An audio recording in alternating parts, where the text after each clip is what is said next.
Oba, oba.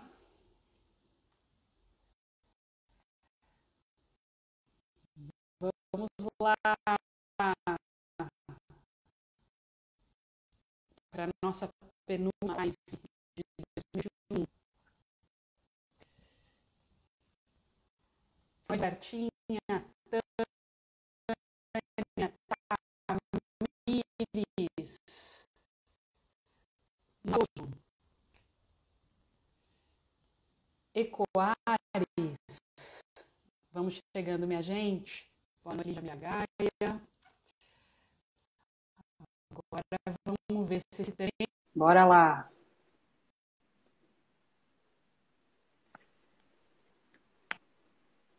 Pronto. Acho que aqui eu fico melhor. Até a qualidade da imagem tá melhor. Ficou É, ótimo. eu tive que mudar porque o som aqui tava, eles estavam festejando, eu não posso interferir numa festa. Eu pedi para Atenção, interromper. pessoal. Por Parem a favor, aí, festa. atleticanos, não comemorem o título. Não ia dar certo. Maravilha, querido. Bora começar então.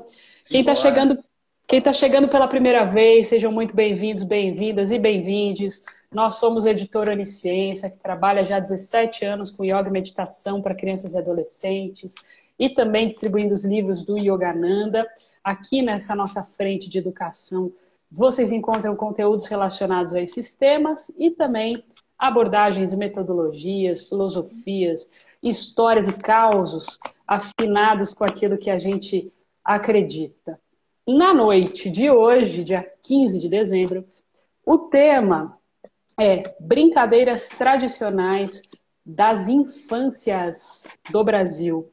E esse assunto, ele pede assim uma poesia. Então eu vou começar lendo aqui um trem, que na verdade é um barco. E diz assim, ó: barquinho de palha com mastro graveto, bandeira de folha é nau de brinquedo, que corre no rio ao sopro do vento e desenha um fio com seu movimento. Na proa eriçada, um ponto de cor, a flor recostada, um gesto de amor. Barquinho, o menino, foi quem te sonhou, carrega contigo teu navegador. E na noite de hoje, o nosso convidado é um capitão de muitas dessas embarcações de sonhos e natureza. É um brincador e, sobretudo, um escutador das infâncias do Brasil. Ele também fundou a Carretel Cultural, que é um organismo empresarial empenhado nas questões ligadas à educação, à cultura da criança e à cultura brasileira. Seja muito bem-vindo, querido Roquinho. Que honra e alegria estar com você hoje. Prazer meu, muito obrigado, Carol. Obrigado mesmo. Feliz de estar aqui com você nessa noite boa de conversa. Muito obrigado. Maravilha, querido. Me fala uma coisa, quando você puxa o carretel do tempo, assim, vai na linha lá para o começo da história, e se vê menino lá no Vale do Jequitinhonha, você se vê brincando de quê, Roquinho? Rapaz, a gente era muito livre e tinha esse estado, nada de perfeito, muitas complexidades, questões, conflitos e contextos nos quais estão inseridas as crianças brasileiras. No Vale, na minha época, muitas questões, muitos conflitos, muitas, mas ao mesmo tempo um estado de comunidade muito poderoso, assim, um sentido de comunidade. Então a gente transitava pelos lugares mais distantes da casa, seguros por esse estado, né? Pelo olhar de tantas pessoas que emprestavam cuidado e tal. Então era uma experiência livre e a brincadeira muito livre também. Então eu fico até pensando quando lembro da minha infância, que quanto mais livre a gente é nesse tempo, talvez quanto menos estruturadas são as brincadeiras, sabe? Porque brincar era caminhar livremente para longe, era, sabe, trilhar caminhos, pular, sabe, pinguelas e se equilibrar em pinguelas, tudo era brincar. O brinquedo era quase que tudo na vida, assim. Mas eu me lembro de uma coisa especial, assim, eu até escrevi sobre isso recentemente. que a gente tinha um exercício de acordar muito cedo nos domingos, antes da missa, porque senão a gente teria que ir para a missa, e sair para ir esquiar, escorregar montanha abaixo, numa terra muito fofa que os garimpeiros faziam os túneis e iam jogando. Sabe? Então a gente saía de manhã, aquele grupo de meninos, trilhava esse caminho, sentava numa.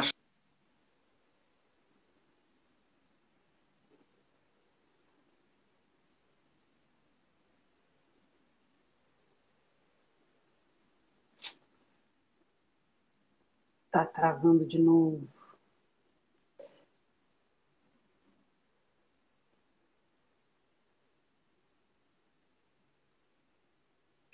Voltou.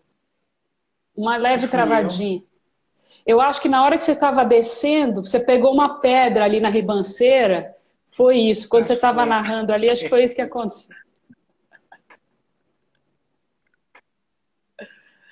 Mas é isso, querido. Muito legal lembrar, né? Você costuma voltar muito para o Vale de Jequitinhonha. Volta e meia você está lá, né? Você acessa a sua infância Bom, quando você volta para o Vale? Como é que é quando você olha para aquelas crianças? Ou mudou muita coisa? eu acho que tem uma mudança estrutural, assim, mas tem um aspecto interno que permanece, né? Quando você olha para uma criança e acena com ela, sendo adulto, com a possibilidade de brincar, a criança sempre responde. O desejo de brincar está presente. Aí é claro que esse desejo expande-se.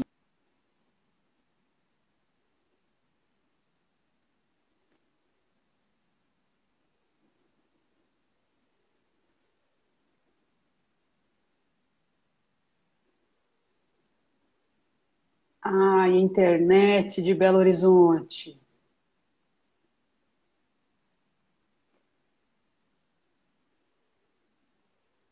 Será que ele me ouve? Se você me ouvir, Roquinho, talvez colocar no 4G. Caiu. Puxa vida. Vamos tentar de novo. Que a gente é insistente, viu, Instagram? A gente é insistente.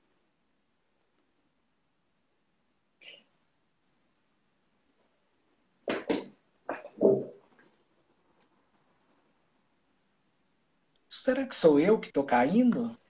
Você tá no Wi-Fi ou no 4G?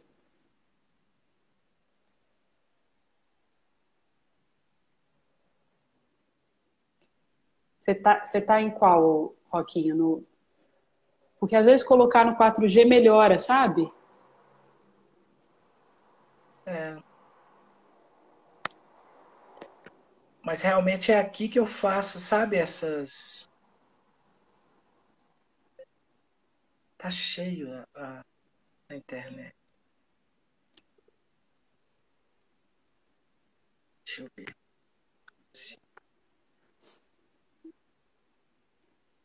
Boa noite, pessoal que está entrando. Vamos chegando.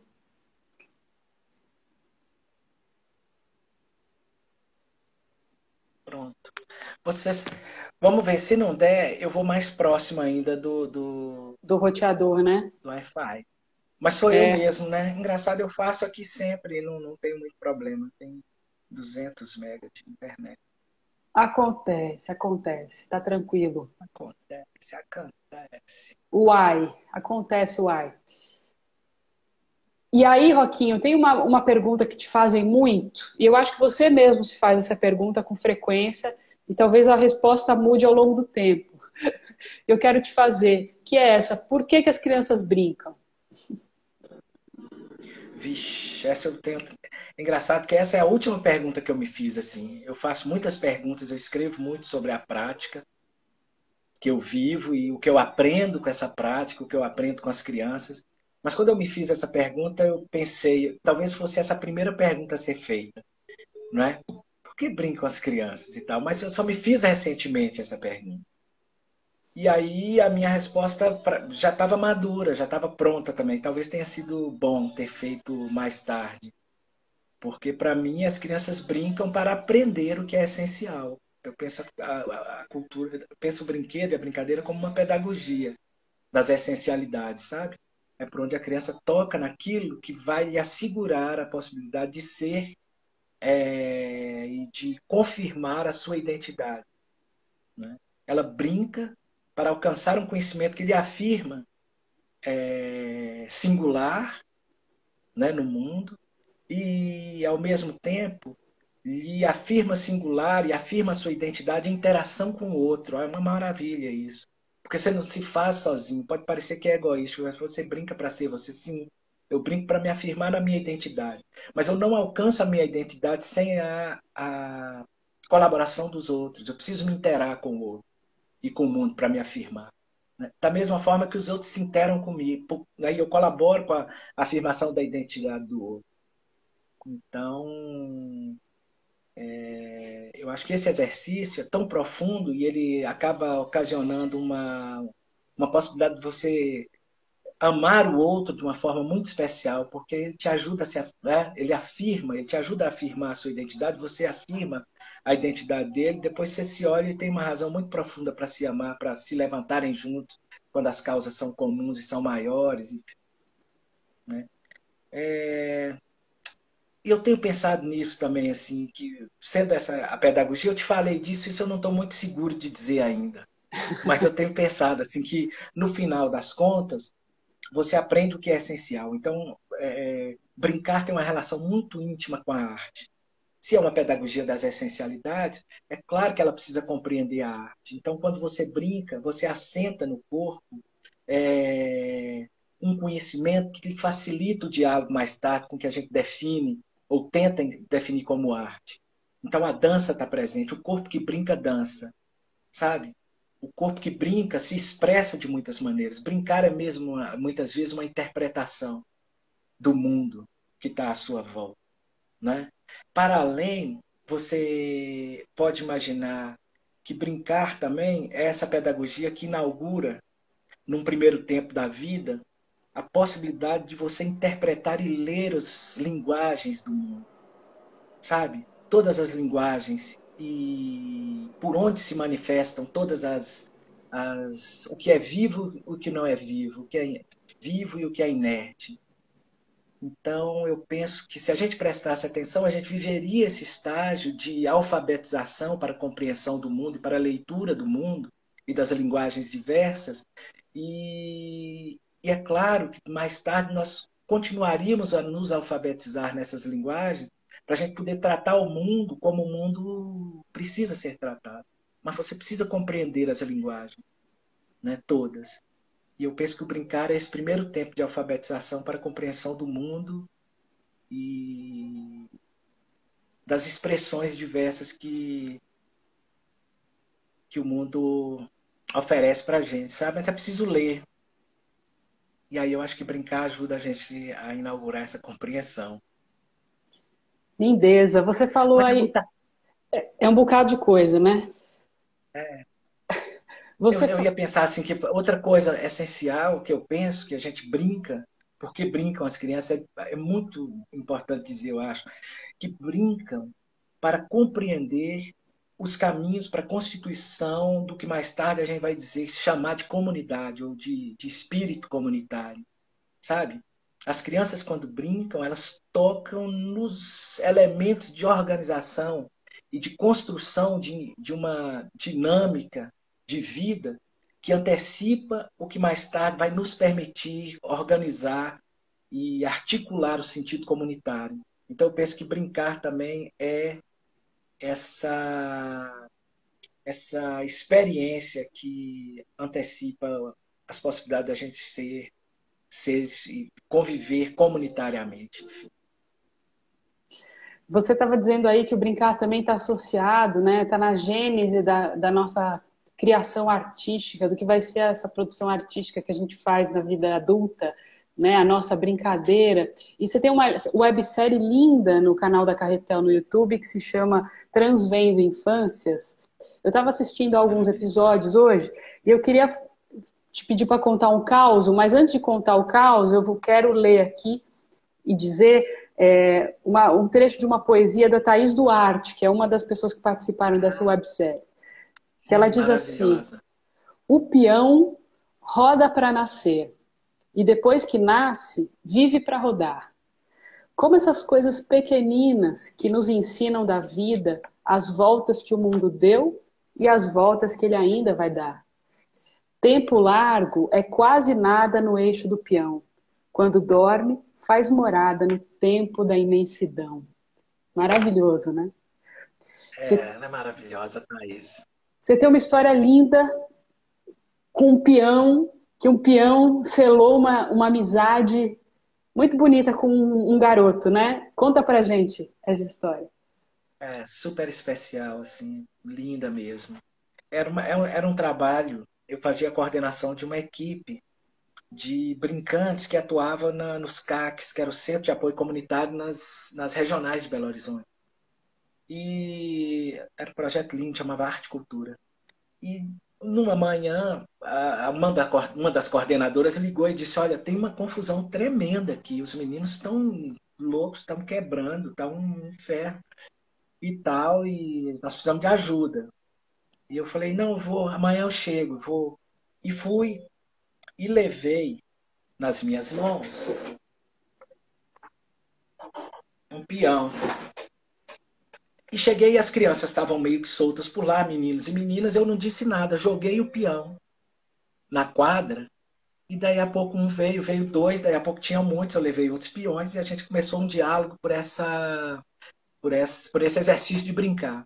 Né? Eu fiquei ali 2 meses, 3 meses nesse diálogo e, por incrível que pareça, um dos meninos que era um dos articuladores do processo lá, dessa confusão que tinha acontecido, ficou muito parceiro, né? A gente brincou muito de peão. E o fato dele chegar, inclusive, porque ele era uma liderança, fez com que os outros viessem de maneira mais tranquila, as meninas e os meninos. E passado esse tempo assim, que a gente estabeleceu o diálogo pelo peão, 2, 3 meses, eu falei: Bom, agora acho que vou embora, mas queria deixar com você o peão que eu trouxe.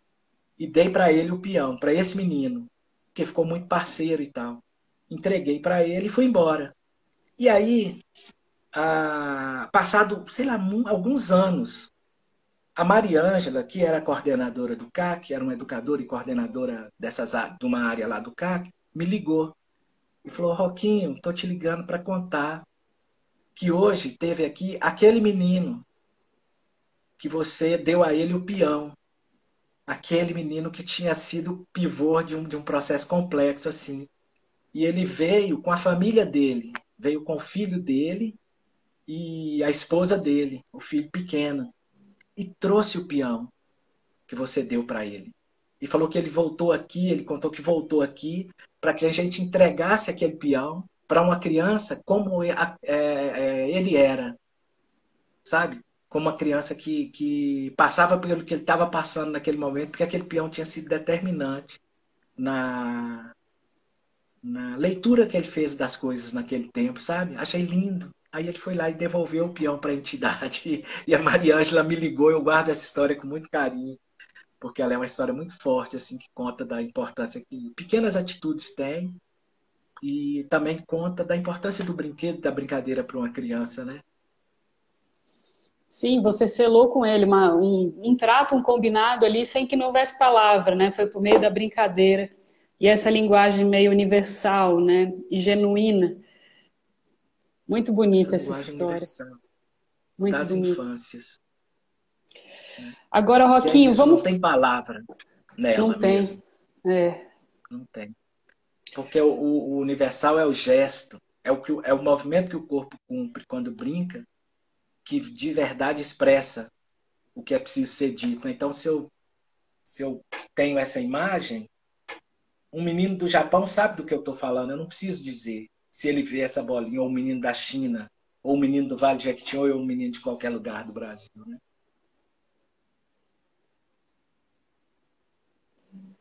É isso. Vamos falar um pouquinho dos barquinhos, porque Roquinho sem barquinho não dá, né? Conta pra gente como é que surgiu a história do Alto dos Barquinhos. O que que é esse evento que você faz há tanto tempo e como é que surgiu? Essa experiência maravilhosa que a gente precisa fazer às vezes, que é de revisitar a sua infância, assim. ou de ouvir alguma coisa que sopra, sabe? Que é soprado de lá e você atento colhe. Eu brinquei muito de barquinho. Tinha uma rua, a gente morava numa rua muito íngreme, quando vinha as enxurradas na rua Santa Luzia, lá em Pato Paraíso, a gente punha coisas e descia correndo atrás desses barquinhos, pegando corrida e tal. E a gente passou a elaborar um pouco mais esses barquinhos, pronto. Terminada a infância, mesmo depois de ter voltado a brincar, eu não me lembrava dos barquinhos. Até o dia que eu fui numa roça onde eu tinha feito um barquinho quando criança. Pisei nessa roça e a primeira coisa que meu corpo fez foi um barquinho. E aí nunca mais eu parei de fazer barquinhos. Faço eles desde então. E trabalhando numa comunidade aqui, primeiro no Encontro Nacional do MST, que é o Encontro dos Violeiros em Ribeirão Preto, Encontro Nacional dos Violeiros, eu fui para fazer uma atividade. Pensei em fazer um aula de barquinhos. Lembrei dessa experiência de infância. Lá tinha um lago. Então eu passei por todos os assentamentos, eu e o mestre Faria, convidados pela Guê, que é uma brincante que atua no movimento, e a Guê Oliveira. E nós passamos por todos os assentamentos, construindo os barquinhos. E num dia X, todas as crianças levaram os barquinhos para a Escola Nacional do MST, onde tem esse lago. E nós, quando íamos sair para soltar os barquinhos, todos os violeiros, por inspiração divina, vieram. E vieram tocando e começaram a fazer loas, louvações a Nossa Senhora. Foi um troço lindo. E a gente foi caminhando com os barquinhos, as crianças, e os adultos foram vindo, e os violeiros, Décio Marques, que se vocês não conhecem Décio Marques, precisam conhecer, que era um homem maravilhoso, uma dignidade impressionante, forte. Pereira da Viola, Joaci Ornelas, grandes violeiros vieram. E a gente foi até o lago e soltou os barquinhos. E os barquinhos ficaram ali boiando. Aquela coisa bonita, assim, os violeiros em volta desse lago, tocando e cantando. Então acho que ali nasceu o Alto de Barquinhos, mas não tinha essa configuração. E quando eu fui trabalhar numa comunidade em que não era muito coerente fazer um alto de Natal, porque a comunidade tinha religiosidade que não muito compatível com essa imagem, né, com os santos e tal. E tinha um córregozinho, você falou, pronto, vamos fazer um alto de barquinhos em Maquiné aqui. E aí fizemos o primeiro alto de barquinhos, e depois já fizemos em Mercadinho, e agora eu estou indo para lá dia 17, nós vamos fazer um alto de barquinho agora, lá, retomar uma relação. Já fiz em Santa Cruz, um quilombo lá do Mucuri. E todo 20 de novembro a gente faz lá. E em São Julião, que é um outro quilombo também. E os altos do barquinho estão por aí, acontecem lindos. Eu não tenho, eu sabia que eu não ia poder mostrar a imagem, mas aí eu trouxe algumas, assim, que inclusive são originais, assim, muito originais de sentido de origem. Esse aqui é muito antigo. Uns barquinhos assim, sabe, de muito tempo atrás, muito, muito tempo atrás mesmo. Mas são lindos, os barquinhos são todos feitos com coisas da natureza, de modo que possam ser postos nos rios e seguir sem impactar, sem gerar nenhum impacto ruim e negativo. Como é que é essa... Você chega na comunidade, como é que você propõe essa brincadeira? Como é que funciona? Nem não propõe necessariamente assim. A minha forma de chegar geralmente é na perspectiva de aprender um pouco a comunidade pelas mãos das crianças, sabe? Entender um pouco a geografia do lugar, onde é que estão os pontos de interesse das crianças, quais são as pessoas que fazem bem aquelas crianças e elas então querem te apresentar, onde elas se sentem livres, sabe? Sem a institucionalização que é muito forte e tal. Então a perspectiva é essa. E eu fico ali aprendendo o lugar e à medida em que eu aprendo, eu vou trazendo um pouco do meu repertório que dialoga com o interesse delas e aprendendo o que precisa ser feito porque elas ensinam. E aí você não precisa ir muito distante, porque é maravilhoso. Quando uma criança do lugar te apresenta algo, te apresenta um lugar, geralmente isso dialoga com a criança que o pai dela foi. Então você, sem muito esforço, costura relações entre gerações, sabe? E aí quando você chama as pessoas para conversarem, essas coisas vão se costurando naturalmente e tal. Mas como essas comunidades todas têm muita natureza e todas têm rio, o barquinho vem, assim, natural. Eu adoro barquinho. Aí geralmente é eu que levo. Fala, vamos fazer barquinho? Alguém já fez também. E aí junta com o que se faz lá e vira festa. Outro evento seu mundialmente, universalmente conhecido é o Festival Internacional de Casinhas. Mundial! Mundial, mundial. Festival Mundial de Casinhas. Fala dele Esse era também. esse. Esse é uma coisa linda, assim, que é isso, é um exercício de diálogo com o planeta e com o território, assim, sabe? Você encontra no lugar os elementos que vão te ajudar a edificar o que você sonha, que é uma casinha. E aí sua mão elabora essa casinha, tendo a natureza por inspiração e por fornecedora do elemento, né? Tanto o solo quanto tudo mais. E aí você constrói suas casinhas. Esse ficou muito forte em Maquiné. O grande lance da ação em Maquiné, lá eu cheguei pela associação comunitária local, um convite. A Cristina Oliveira, parceira deles, me chamou. E aí, chegando lá, um dos desafios era qualificar um pouco a relação da criança com o próprio lugar e do adulto em relação à criança, né? E costurar, qualificar essas relações e tal.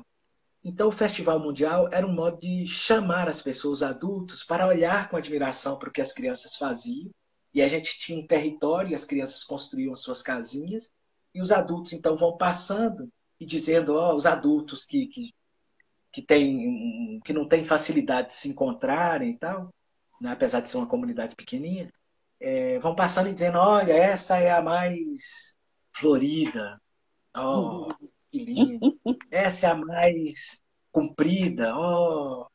Depois a gente senta, toma um café com as crianças, com os adultos, brinca um pouquinho, conversa um pouquinho, e o Festival Mundial cumpriu o seu papel, que é de costurar com qualidade as relações e tendo o brinquedo como elemento, né? Tem uma imagem aqui de menino brincando, eu vou mostrar para você, construindo casinha. Isso é lá em Itaubim, acho linda essa imagem, porque eu penso sempre nessa coisa do sentido comunitário, de meninos juntos, assim. Você tem uma fala no site da Carretel, tem uma fala que você fala da Dona Zefa, em que ela diz que a natureza está em nós e você conta dessa relação da criança com a natureza, mas entendendo que a criança assimila que ela é parte da natureza quando ela olha para ela mesma. Você lembra um pouco dessa história para trazer? Porque é tão bonito. Muito. Essa é uma história muitíssimo especial, formadora, assim. Tá no chão da minha formação. A Zefa era uma mulher muito incrível. E dessas histórias, eu ia fazer um trabalho em Araçuaí de 10 dias com as crianças. Resolvi chegar 3 dias antes, porque eu achei que 10 era pouco. E fiquei 3 dias perambulando pela cidade, me encontrando com as crianças. E tentando entender o que elas queriam muito fazer, que só um adulto ajudaria, sabe? Elas só conseguiriam se tivesse um adulto parceiro.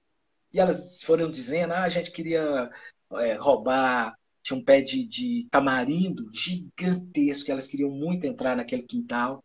Elas queriam muito ir na casa de um homem que chamava Zé da Caldeirinha, e que virava lobisomem, e queriam muito ir na casa de Zefa, né? E aí a gente foi cumprindo o roteiro, eu aluguei o quintal da mulher, a mulher fingiu, saiu de casa e a gente entrou para chupar tamarindo, né, com um sentido de aventura preservada. Assim, eu não tinha dito que aluguei o quintal, mas ficamos lá, chupamos muito tamarindo. Fomos na casa de Zé da Caldeirinha, que não gostava de ser chamado de Zé da Caldeirinha, que não gostava da história de que ele virava lobisomem, escorraçou com a gente, saímos, saí muito e tal. Mas na casa de Zefa a gente não conseguia entrar, passava, batia e ela não atendia. Ela era brava, tinha uma fama de ser um pouco ranzinza. Até que um dia batemos e ela mandou entrar, surpreendentemente. Assim, oh, entra, pensei que vocês não viessem, vamos entrando. E ela contou muitas histórias para as crianças. E, por fim, contou essa história, que era uma história dela mesma, que dizia, ela tinha uma oração para a Terra, para o planeta. Que ela falava com o planeta, ela falava com a Terra.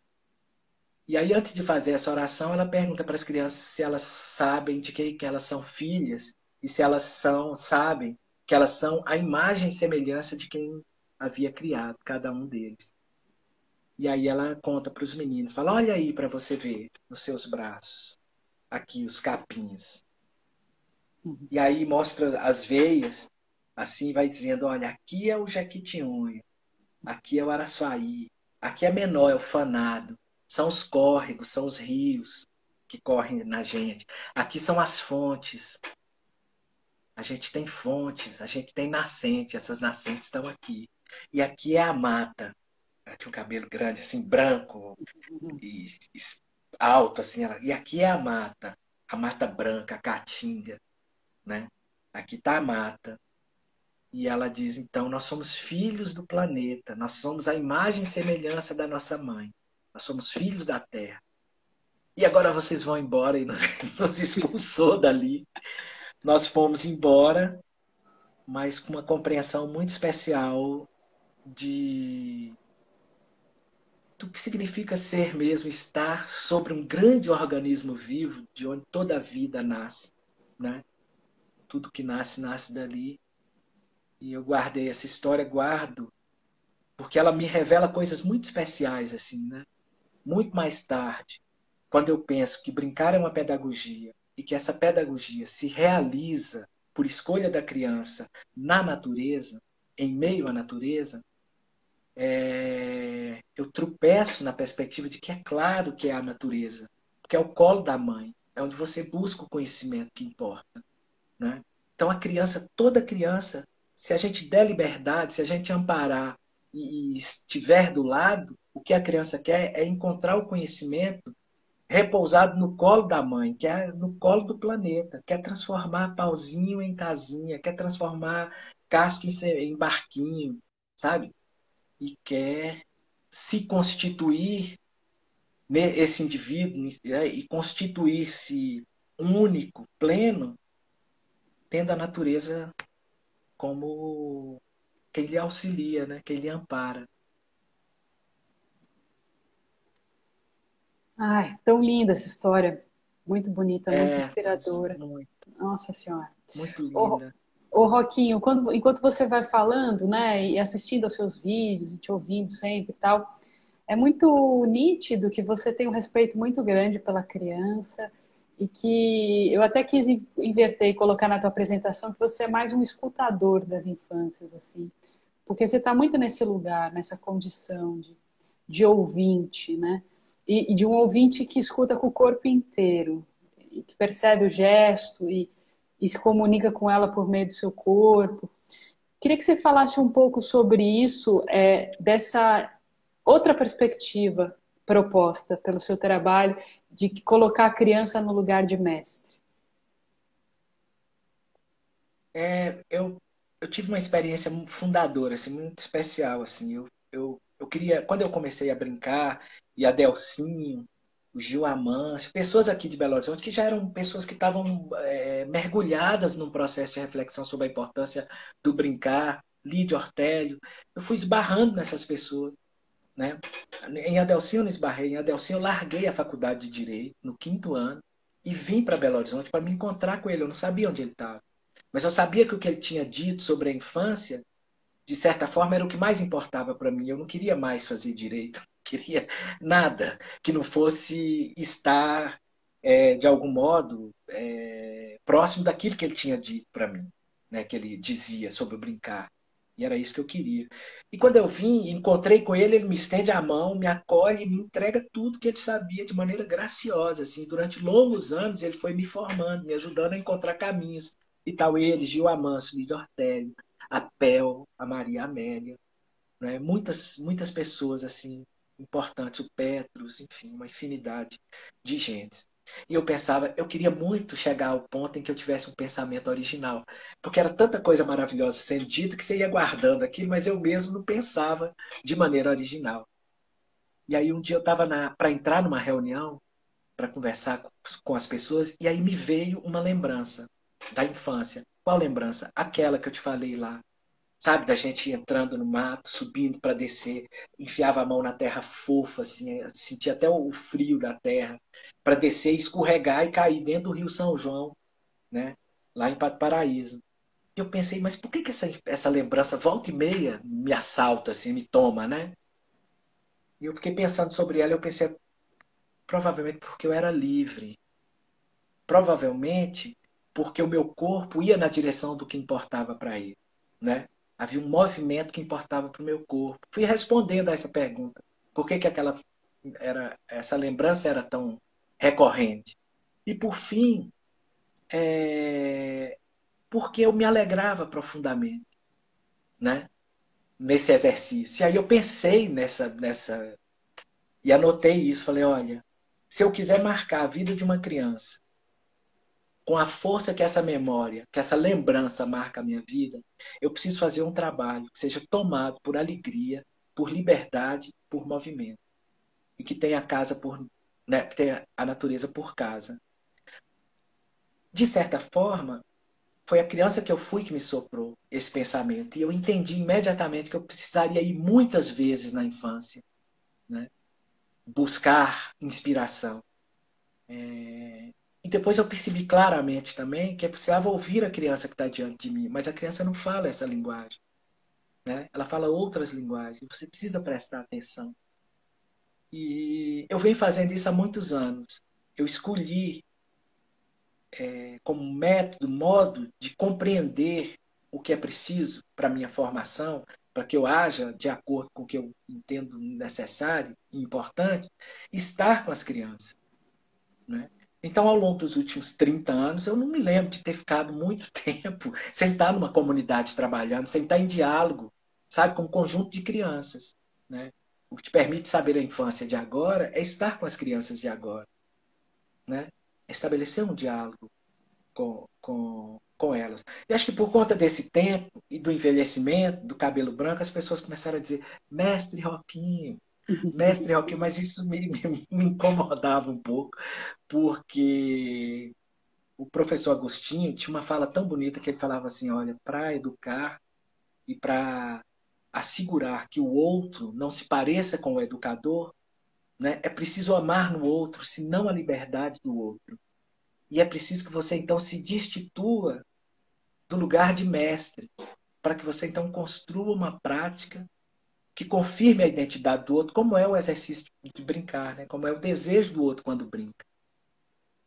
Mas eu fiz esse discurso muitas vezes e as pessoas ignoram solenemente, continuam falando, mestre, enfim, larguei para lá, tá bom, não é ruim não. O mestre Faria que me deu uma dica de mestre mesmo.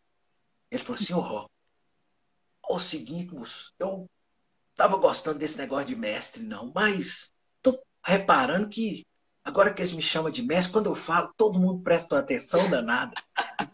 Então,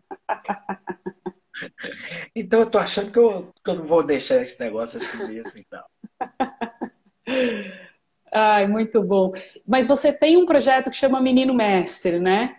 Onde você registra alguns aprendizados, né? Com as muitas crianças com as quais você encontra por aí, né? É, chama menina ou menino mestre, tem uma roupinha para ficar, para poder variar. E muitas vezes a menina é uma senhora, mas é a menina que aquela senhora guarda, né? E muitas vezes o menino é um senhor.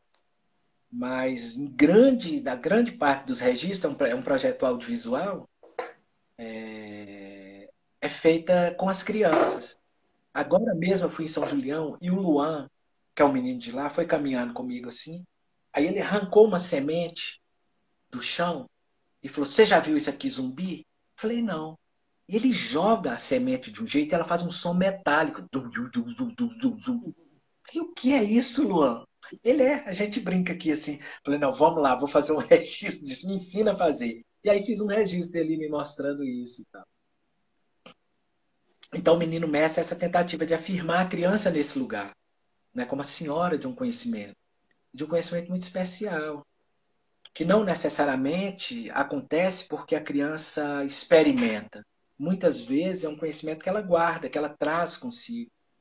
Né? Lídia fala que a criança mais nova traz a última novidade do céu.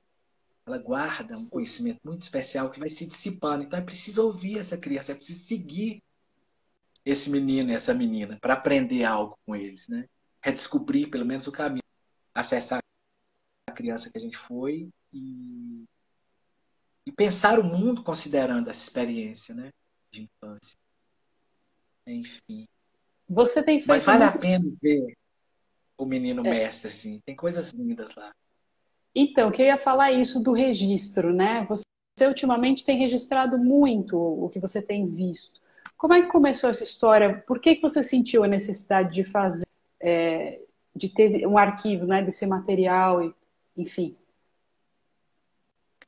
Eu acho que, de algum modo, um pouco inspirado por Lídia, porque Lídia tinha um cuidado, um zelo muito grande por tudo que ela ouvia, e ela tinha uma responsabilidade muito grande com as cantigas, principalmente porque ela dizia, você precisa cantar como as pessoas cantam, guardar um registro. Depois você pode fazer, né, pode botar a sua voz à disposição daquilo, mas é preciso saber como a pessoa cantou. Então eu comecei a registrar, acho que um pouco inspirado pela prática dela. Mas depois eu comecei a perceber que o registro ele te permitia uma análise distanciada, assim. Você passava um tempo, hoje eu tenho uma imagem, sei lá, como essa, dessa menina com o corpo em movimento, saltando sobre o elástico. E quando eu olho, eu consigo pensar nesse tempo aí, né? Mas é isso, eu faço o registro, depois venho para casa e com o corpo frio consigo olhar para aquilo e pensar sobre aquela prática. Essa foi uma razão que me levou a estender essa experiência de registro. Depois, teve uma coisa maravilhosa que eu comecei a perceber, que era essa relação que eu chamo da geometria da alma, que é um ponto de interseção, assim, onde se encontra o brincar e a arte. E quando o corpo estático, fotografado, sabe, se mostra assim, você consegue perceber o elemento da dança naquele corpo, sabe? Ou o elemento da força de uma outra energia que está presente ali. E aí eu comecei a pensar sobre isso e o registro, então, foi me ajudando a construir essa referência interior, que é de olhar e ver que a arte está presente no desenho que está posto no chão, na forma como o menino interpreta, não é? O mundo, no corpo, quando se movimenta, enfim. E aí foi virando isso. Hoje tem dois projetos audiovisuais. Um é o Menino Mestre, ou a Menina Mestra. O outro é o Inventário das Sabenças Populares. Que aí já são as pessoas mais velhas dos lugares por onde eu passo, falando das coisas deles e tal. Mas são os dois muito importantes. A última coisa, eu juro, mas é porque tem a ver com o registro. O registro, quando ele está feito, ainda que ele não seja um registro profissional como são os meus, você tem um mote muito especial para chamar a comunidade a se reunir. Você vai falar assim, olha, vou mostrar os meninos e as meninas, filhos de vocês, no exercício lá hoje. Vamos tomar um café e vamos ver? Tem todo mundo, sabe? Então você consegue ali um tempinho de atividade coletiva e tal.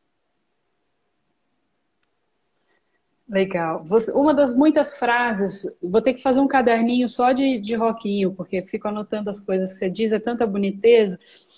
Mas uma delas que me marcou bastante é que brincar é um estado de espírito que você pode emprestar aquilo que faz. A gente pode brincar o tempo inteiro. E aí eu vou pedir para você contar uma história que é da Nalva. Essa, para mim, bateu lá fundo, de São Julião, que reencantou a vida por meio do brincar. Diga lá. Nalva é muito especial. Eu acredito nisso mesmo. Eu fui descobrindo isso, assim. Que brincar é muito mais do que... A criança ela é tão genial na elaboração dessa linguagem que ela salta as perspectivas de tropeço, ela antecipa a perspectiva de tropeço. Então, se você encontra uma criança que é do Japão e você não fala a mesma língua, você não tropeça, você brinca, porque o corpo se movimenta e fala, e aí você entende, aí você brinca, né?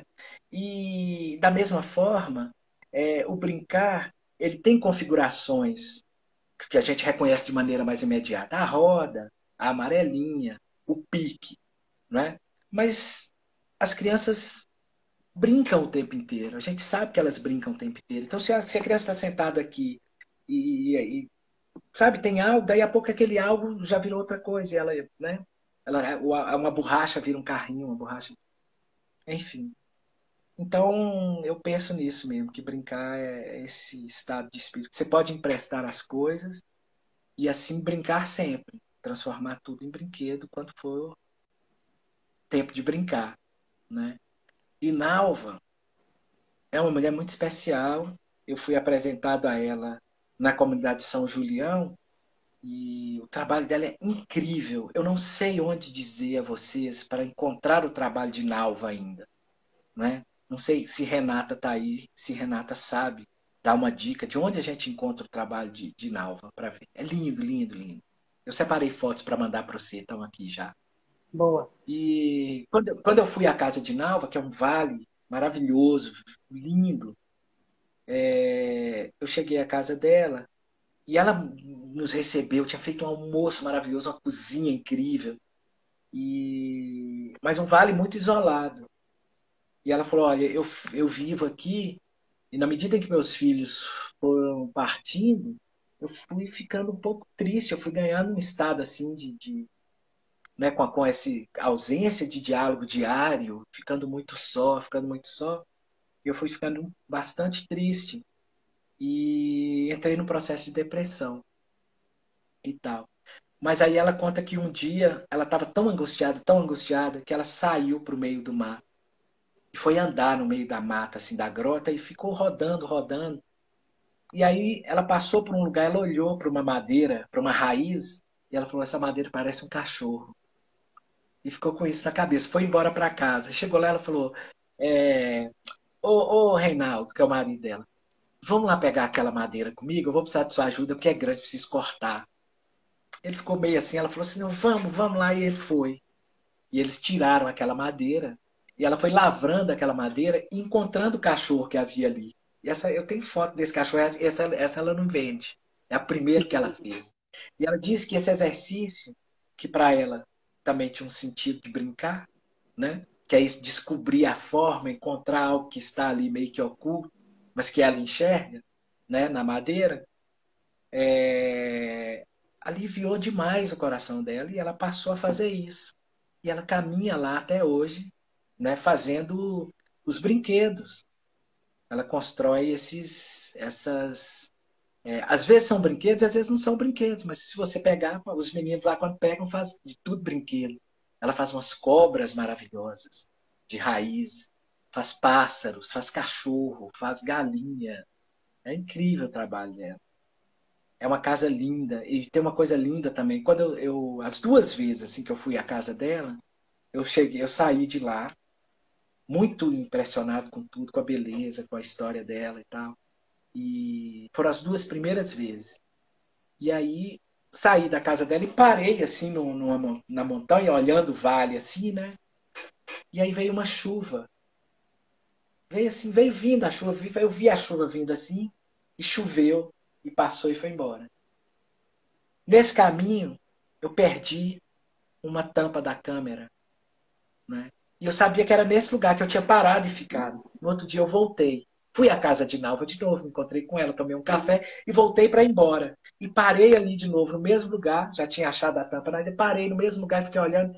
De novo a chuva veio, choveu e foi embora duas vezes no mesmo lugar. Assim, eu fiquei tão feliz com isso, até hoje eu me encho de alegria. Parece uma sorte na vida. E foi muito especial. Lá é lindo, assim, essa comunidade, sabe? E a casa de Nalva. Eu vou pegar um bicho dela ali para mostrar para vocês que eu trouxe agora. Boa, boa, boa. Deixa eu pegar logo, pode? É Pega, 30 pega segundos lá, que pega vocês lá, vão. pega lá, pega Pera lá. aí. Quero aproveitar para agradecer as muitas pessoas que estão comentando aí. Cada história é boniteza, né, minha gente? Roquinho é muito joia rara. Que privilégio, que privilégio.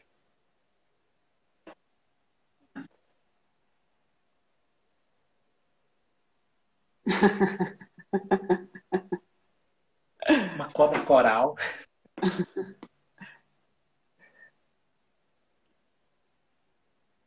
Uau, ela é enorme, né?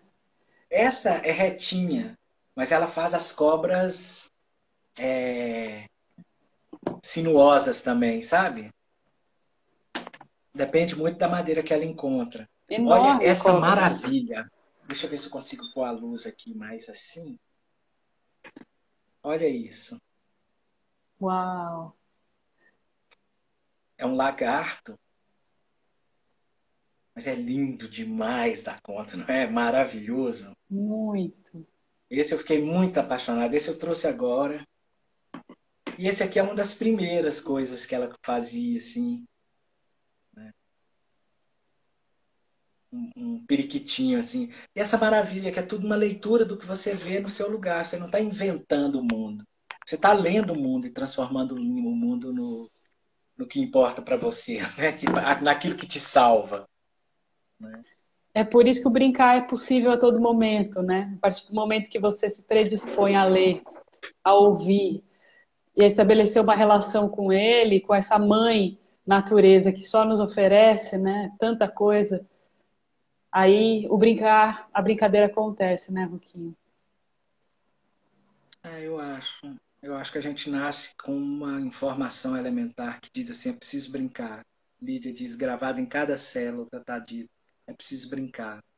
Aí eu penso, tudo que vive guarda a informação essencial que aponta o caminho de perpetuação da vida, né? Então, para a tartaruga é o mar e está grafado o mar, a direção do mar, não importa em que circunstância, né? Ela nasce, mas a primeira experiência de vida é buscar o mar, e as plantas buscam o sol, e as crianças buscam o brinquedo e a brincadeira. A humanidade nova busca se formar na experiência de brincar. Ai, ai, ficaria aqui a noite inteira. Eu, você e Nalva. E todo esse povo aqui que está lançando um monte de corações ao vento. A querida Débora Bruno, minha amiga, dizendo que meu filho Francisco está disparando corações para as esculturas de Nalva. Pois é. Débora, eu conheço Débora. Ah, meu amigo. Aqui, olha, vou ter que falar desse moço aqui, ó, Cunha Itabira. Esse era o meu amigo de infância, meu melhor amigo de infância. Quando penso em amigo hoje, até hoje eu vou lá buscar ele, Ah, porque já tem um tempo que a gente não se encontra, mas a gente cresceu junto lá em Paraíso, a gente se conheceu quando tinha 4 anos de idade, construiu uma amizade. E então, até hoje, assim, mesmo não encontrando com ele frequentemente, quando me dizem quais são seus melhores amigos, eu vou lá na infância, passo por lá, trago Cunha comigo e seguimos juntos. então hoje o serviço foi completo, né, Roquinha? A gente voltou para a tua infância trazendo teu amigo junto. Foi uma sorte aqui, olha, eu nunca tinha visto ele aqui.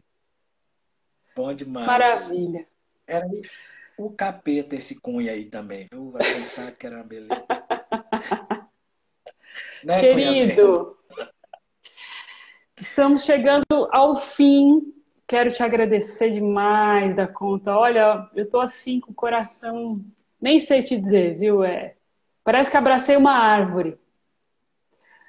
Obrigada. Obrigada mesmo Eu é que pelo agradeço presente. mesmo. Eu é que agradeço muito, fico muito feliz de conhecer pessoas como você que estão pensando também na infância e pensando no mundo, considerando brincar como inspiração. E é isso, estou sempre aqui à disposição. E vamos terminar cantando uma cantiga Eu ia de dizer pedir para adeus? você. Eu ia pedir para Pronto. você. Então pronto. Tem duas, uma de São Julião e uma que eu aprendi aqui mais recentemente. Ai, meu Deus, não vou lembrar. Cidade pertinho aqui de Belo Horizonte. E na hora de ir embora, uma senhora falou: posso cantar? Eu já ia cantar a minha de São Julião, que eu gosto, né? Aí ela falou: posso cantar? Eu pensei: ah, meu Deus, não vou cantar a minha de São Julião.